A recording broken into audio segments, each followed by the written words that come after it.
What's going on, guys? Super Savage 789 here, bringing you guys another video. Today we're doing Hyuga Clan Raise Naruto episode 1. I'm very excited for this one, so without further ado, let's just get into today's video. In this timeline, Hiruzen is much more worried regarding Naruto and how his body will react with the QB sealed within. They've never had a Jinchuriki with a newborn, so his body might not be able to handle the immense chakra, and he might die. Plus, Minato had to do the sealing jutsu on his son very quickly, so it's probably not the tightest thing possible. Granted, Minato was a sealing jutsu expert, but it's not impossible for him to screw up, even if it might seem like it. Getting an idea, Hiruzen remembers the one clan who can truly monitor Naruto's chakra, and make sure nothing irregular occurs with the boy. It also means that they have someone watching him at all times, meaning that if the Nine Tails begins to act up, they can stop him before anything happens. Hiruzen brings up the idea to the council, would all be in agreement with this. Danzo would want to raise Naruto in the root, but he knows that won't be possible. The San Daime calls the head of the Hyuga clan, Hyuga, to his office to speak with him about what he likes his clan to do.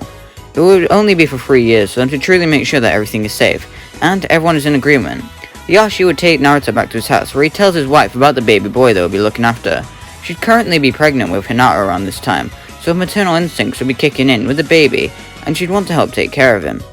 She'd be treating Naruto just like a mother would with her baby, breastfeeding him and changing him all, which would be good bonding for the duo.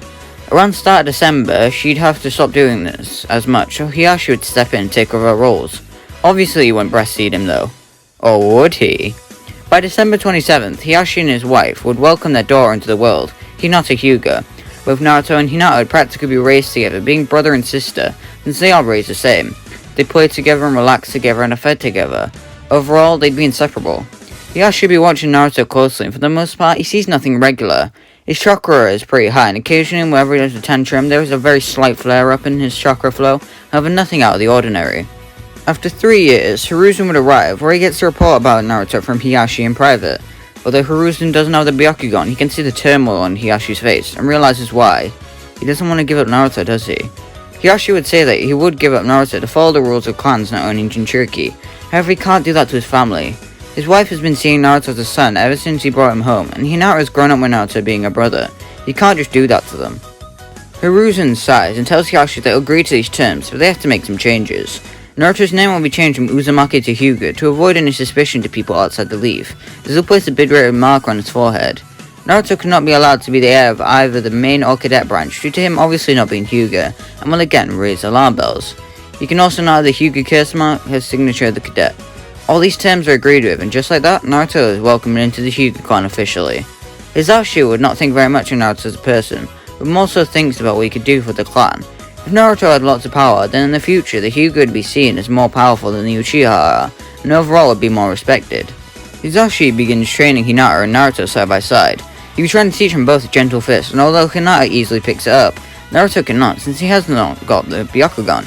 So Naruto would have to stick to regular taijutsu training, which upsets Naruto, but he gets it. When Hisashi tries to kill Hinata and Hiyashi stops him, Naruto would stop training with his uncle, upsetting him. One night, Naruto and Hinata would both be tucked into their beds when Naruto wakes up. In his room, he sees a man holding Hinata in his arms. That definitely isn't a Hyuga clan member. The toddler stands up, asking who he is, startling the Cloud Shinobi. He begins to triumph freely, throwing a kunai at Naruto, piercing his gut.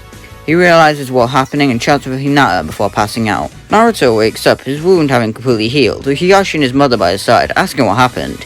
He explains as best he can what happened to them, where it ultimately ends up with Hisashi, ending up sacrificing himself to save his brother. With Naruto and Hinata continue training with each other bonding, becoming as sick as thieves. Naruto would be more calm and collected and cool due to the calming environment he's around, which would be a nice contrast to constantly pranking Naruto that he was. Naruto would try to bond with his cousin Neji, who would always be mean towards him, sprouting about his fate. His speech to Naruto is very similar to how it was in canon, leading to Naruto promising Neji he'll break his fate, leaving. At the academy during recess, Naruto approaches one of the teachers in the academy named Iruka, and asks for his help, which Iruka agrees to. Naruto would ask Iruka about Neji's mark on his head, and Iruka explains about what the curse mark is. Wanting some more information on it, Iruka would tell Naruto that it is a type of Fuinjutsu. After thinking it over, Naruto asks Iruka if he can teach him some basic sealing jutsu, which Iruka would be reluctant about. Since Naruto is so calm about stuff though, Iruka would feel comfortable teaching Naruto some seals after class. Naruto would begin to learn how to use the seals that would begin getting more and more advanced. This serves as bonding between Hyuga and Naruto, and although they will never be as close as they were in canon, they do have a very positive relationship. After a year and a half of training with seals, Naruto would have enough knowledge to where he can help Neji. He tells Hinata asking her to come with him, which she'd agree, and the duo find Neji. Naruto asks Neji to see his curse mark, confusing him. Clearly Naruto has a reason, but Neji still questions him. Keeping his composure, Naruto tells Neji that he promised to change his fate, and he'll complete that promise, which intrigues Neji. He draws his long hair back, allowing Naruto to look at it. Then, he begins to use sealing jutsu after sealing jutsu on Neji's forehead, taking a solid 10 minutes to achieve what Naruto wanted. Neji uses Byakugan to see what Naruto did, to his curse mark being gone. He looks at Naruto, tells Neji that he couldn't get rid of his Byakugan being destroyed upon death, but every other mechanic it has was destroyed. This stuns Neji as he looks at Naruto completely stunned. Naruto smiles, holding his fist out, telling Neji that they can change their fate together, which Neji would accept, bumping Naruto back. It means that Naruto, Neji, and Hinata all have a positive relationship. When Hiyashi learns what Naruto did, he is angry. How dare he mess up the clan tradition of the cadet branch having the curse mark. He confronts Naruto about it, who tells his father it's wrong to treat people like caged birds, especially those of his family. It's not humane. Ironically, Naruto doesn't know he is a cage for a fox, but that'll come later.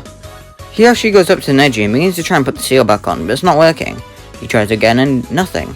As he keeps trying, Hinata asks Naruto what's happening, and he tells her that he placed a lock seal on his forehead to stop it being replanted. Hiyashi admits that Naruto does have some good sealing jutsu and back off trying to replant it. Naruto, Hinata, and Neji would all train together, giving them all substantial gains. Since Naruto struggles to use the Gentle Fist or the 64 palms for obvious reasons, Neji would begin teaching Naruto how to use a rotation, which I'm sure Naruto would be able to pick up after a couple of days. Naruto would end up picking up some of the mechanics of the Gentle Fist. Even though he can't use it efficiently, he has a basic idea what some of the chakra nodes are and how to use a Gentle Fist when fighting. When Naruto tries this out, he ends up accidentally burning a chakra node completely in Neji's shoulder, shocking Hiyashi, who forbids Naruto from ever doing this again. Clearly, the Nine-Tails chakra is still very dangerous. Hinata would be a bit more brave than she was due to the influence of Naruto and Neji rubbing off on her. She'd probably remain as heiress of the Hyuga clan instead of Hanabi, because of her added strength and her change in personality. When Neji graduates and is placed on a Genin team, both Naruto and Hinata would meet with them. Naruto and Lee would both get along quite well and would occasionally spar together. Whenever they go to meet Neji's team, Hinata is pretty quiet, or more quiet than usual. Naruto approaches his sister about it, asking what's up, who after some prodding confesses that she thinks that Lee guy is kinda cute.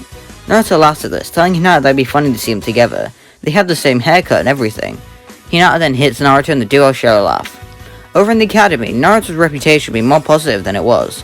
He'd have a reputation like Sasuke's, where people think he's cool. While Sakura still has a crush on Sasuke, Ino would have a crush on Naruto, meaning they never stop being friends. The academy graduation exam would be the same, and Naruto and Hinata are both practicing to use the clone jutsu. Although Hinata nails it, Naruto can't seem to do it. It seems odd, especially since Naruto can do some other high-ranking stuff. He actually uses Byakugan to look at Naruto's chakra while he attempts the clone jutsu, and notices that Naruto's chakra is too high, that he will never be able to use that jutsu. So, after some thinking, he decides to teach Naruto the Shadow Clone Jutsu so he can pass, which Naruto is thankful for. With this, Naruto would be able to pass and become a Genin. When he graduates, Hiyashi would sit Naruto down and tells him about the Nine-Tails, which is a lot to take in for a young boy. But he understands and tells his father that he won't remain in cage forever. He'll free both himself and the Kyuubi from this cage that they're both in. Mizuki would end up tricking a random failed Genin to steal the Scroll of Seals, and after killing him, begins his make away to Otogakure. Before he can escape the land of fire, 4 kunai pierce his body, 2 in the arms and 2 in the legs. They all have ninja wire on, stopping Mizuki in place. He turns to see Tenten holding him back, which would distract him as Lee rushes at him and punches him in the face, knocking him out. I'm going to leave this episode off with this.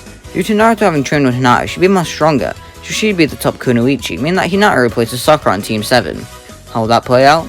Find out in the next episode, because that's what you're going to hear. Make sure you like and subscribe and comment down below to come in the next episode. This idea was pretty fun. I think I've done it pretty uniquely, having Naruto learn some Funjutsu and the rotation, as well as the Gentle Fist. It's pretty cool. I also don't like it when they people change Naruto's race in What Ifs. I just don't like that. So I kept him the same for this, and I think it really works. So, yeah. Bye!